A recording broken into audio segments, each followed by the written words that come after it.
Hey guys, welcome to Snowbreak Containment Zone, and we're here to determine whether Chenxing Jade arc is worth pulling. So we're starting off with the simplest build with her Neuronics. So her Neuronics, guys, I've opened everything. As for her manifestation, we do have her at M0, so of course I don't have copies of her yet. For her logistics, it's going to be couplet her own logistics, but they are all at level 15. The final stat though for each of the logistics is not the optimal one, which is electrical, of course. So we'll go to that in the build side of another video. Her weapon, this is going to be her what do you call this? Her orange tier weapon, but we do have the option of testing out as well her purple tier weapon. So we will have comparisons on damage for that, and we will also have comparisons on damage versus other ballistic ballistic damage operatives in the past, namely Bubu and also Lyfe Infinite Sight. We will benchmark those in a while, but we do have to talk about the skills of Chenxing. One more thing to take note, guys, is that her max HP is kind of low. So in terms of you using her, I would suggest that you bring along something that could help her survive, or somebody that could help her survive. So starting with her first skill, which is Monsoon Gale. A cooldown is going to be 5 seconds. Energy cost is going to be 5 as well. Continuous release. Chenxing shoots an arrow deluge. So this is a group of arrows in front, dealing multiple hits of electrical damage. Hits on the same target will reduce final damage by 5%. So this skill is going to be more useful with more targets rather than one. But it has its own function with only one target.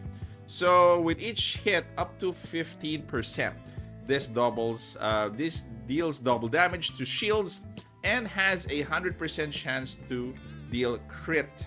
Okay, crit rate. This is going to be crit rate.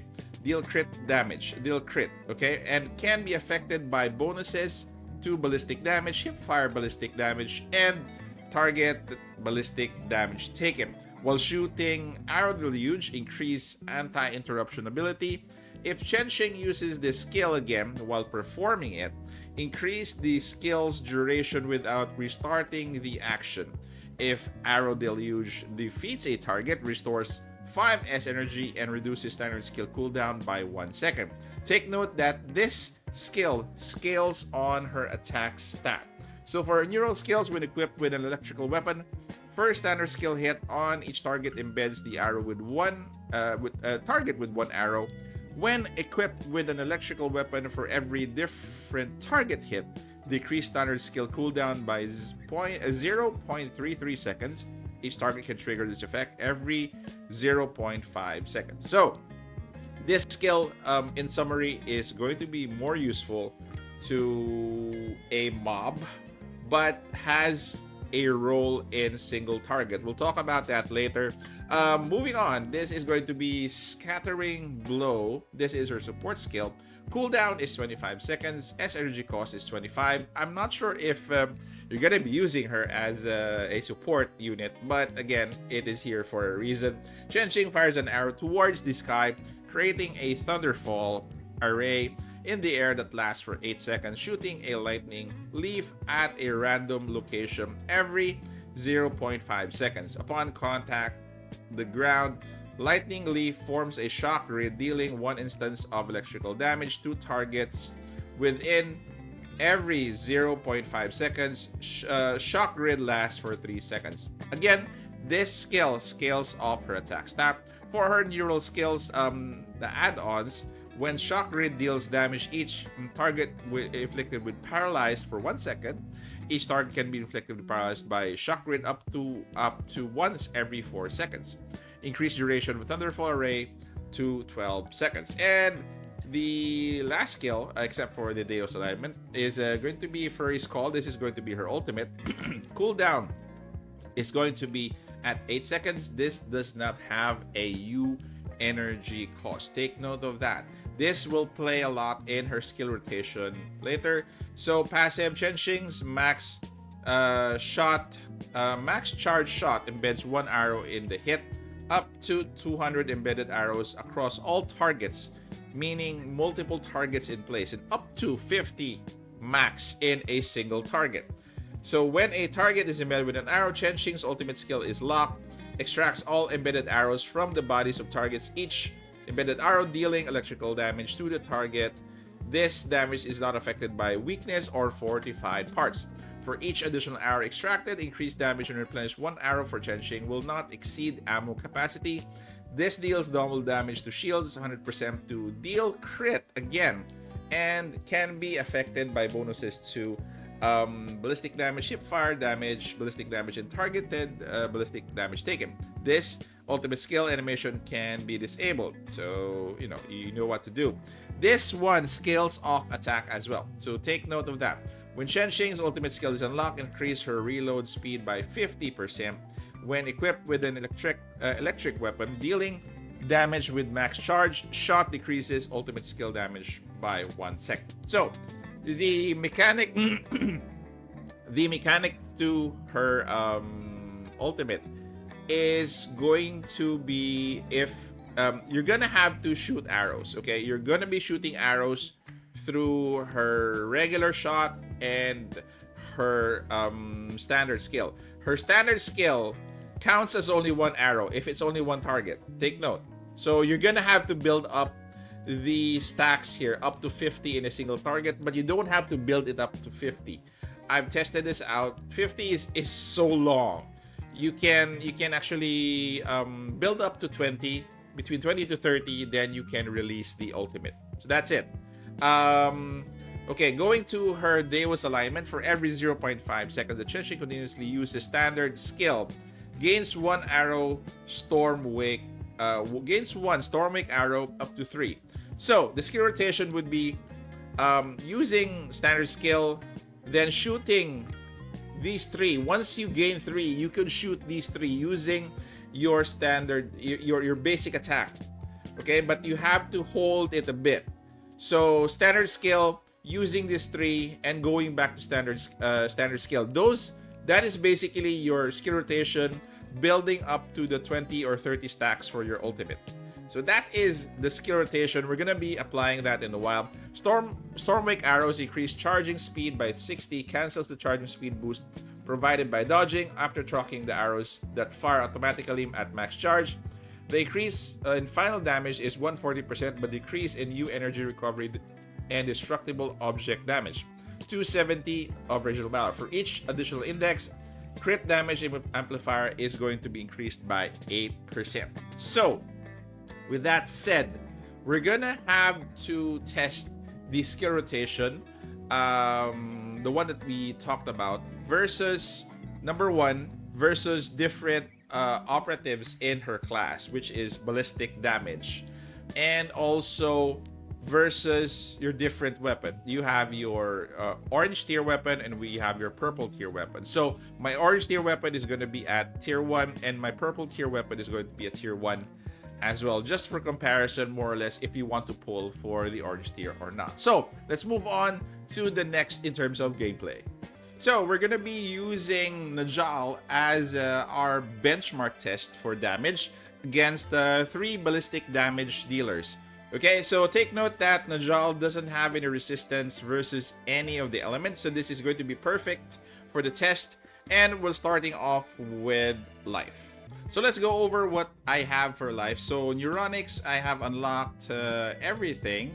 Manifestation, I do have her at M3. Logistics, I do have her own logistics, Nova, and all have kinetic damage for the 3rd skill or 3rd slot already. For her weapon, we're going to be testing out her orange tier weapon. This is going to be a tier 2. So for the deployment, I'm going to be using each shield just to make sure that the operative doesn't die.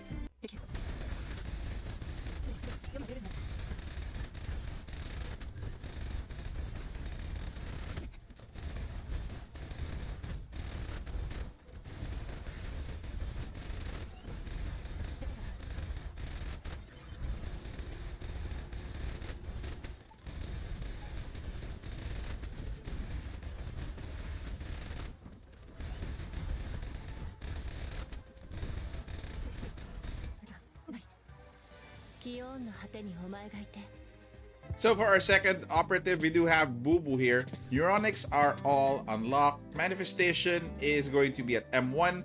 Logistics is going to be Halo. The third stat isn't going to be the optimal stat. Weapon is going to be Orange Tier, Gilded Blaze at Tier 1.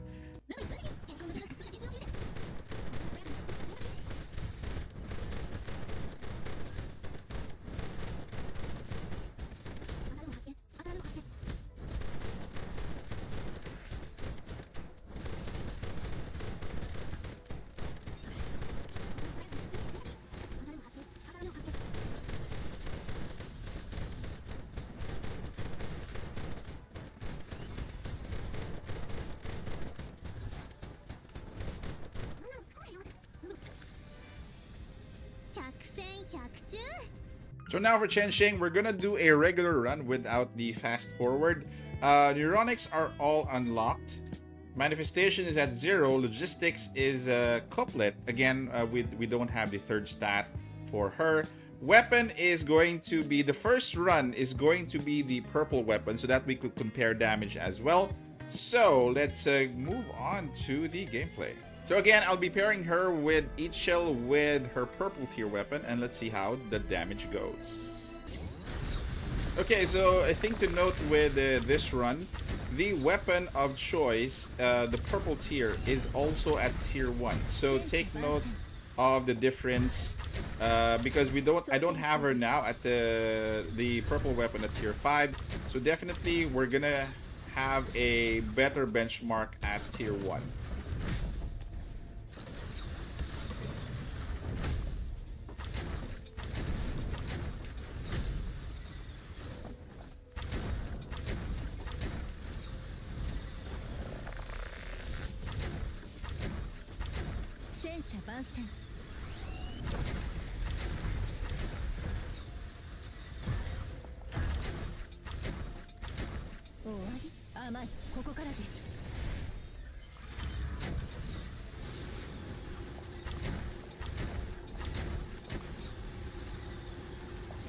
So if you notice, guys, that at the 20 stacks I'm already launching the ultimate. I don't think it's needed that we reach level or 50 stacks for her.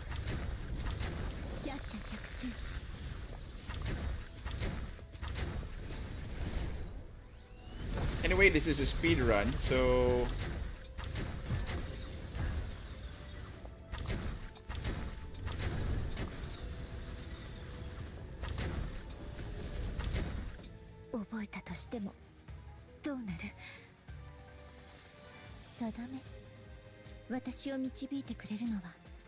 okay, so for our final run, we do have Chenxing with her orange tier weapon.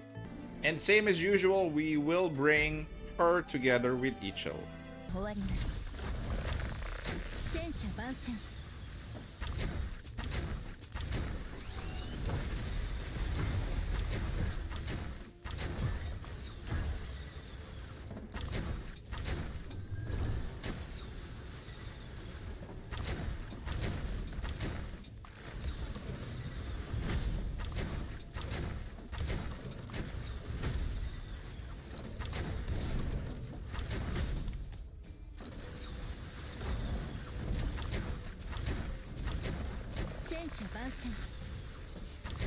Okay, just to note, guys, this weapon is at tier 1 as well.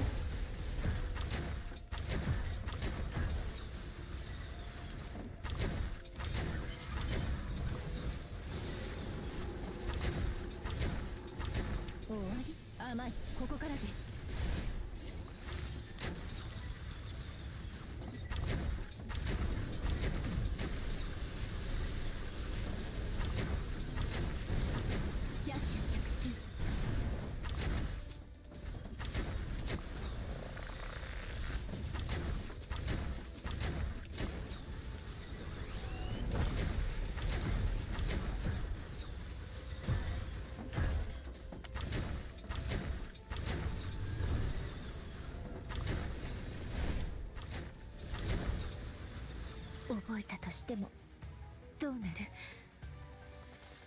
定め私を導いてくれるのはあなただけです Okay, so in summary, we do have the damage output here. So Lyfe, it's going to be in the area of 1.5 to 2 million to 2.2. Bubu is in the area between 8 to 8.4 to 9.1. Chenxing on her purple weapon is has a very big variance from 6.6 to 9.1. Chenxing orange, however, has the highest damage potential based on our benchmark from 13.4 to 16.4. So that is how crazy the damage Chenxing Jade arc can generate, especially for bosses. I don't know about you guys, but again, this girl is a must pull. Power creep is real, and I only have her at the M0.